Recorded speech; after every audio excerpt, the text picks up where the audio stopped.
నువ్వు నేను మూవీలో నటించిన అనిత తెలుసు కదా. ఈ సినిమాలో ఉదయ్ కిరణ్ సరసన జోడీ కట్టి అందరినీ బాగానే మెప్పించింది ఈ తార. అప్పట్లో ఈ సినిమా మంచి ప్రేమ కథా చిత్రంగా సంచలన విజయాన్ని అందుకుంది. ఈ సినిమా తరువాత అవకాశాలు బాగానే వచ్చినా ఆ తర్వాత మాత్రం ఈ భామకు అంతగా అదృష్టం వరించలేదు. దాంతో ఈమె టాలీవుడ్ నుంచి ముంబైకి మకాం మార్చింది. అక్కడ హిందీ సీరియల్స్లో నటిస్తూ వరుస ఆఫర్స్తో జీవితాన్ని బాగానే కొనసాగిస్తుంది. రీసెంట్గా అనిత తన పుట్టినరోజు వేడుకల్ని గ్రాండ్గా సెలబ్రేట్ చేసుకుంది.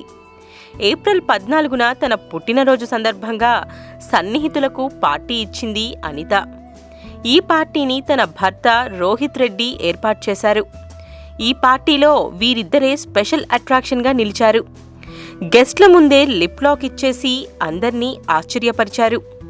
ఈ పార్టీకి పలువురు బాలీవుడ్ నటులతో పాటు కో యాక్టర్స్ కూడా హాజరయ్యారు. నా జీవితంలో స్ఫూర్తి నింపిన వ్యక్తి, నా ఫ్రెండ్, నా ప్రేయసి, నా జీవితం అన్నీ నాకు అనితే అంటూ రోహిత్ రెడ్డి చెప్పిన మాటలు అందరినీ ఆకట్టుకున్నాయి.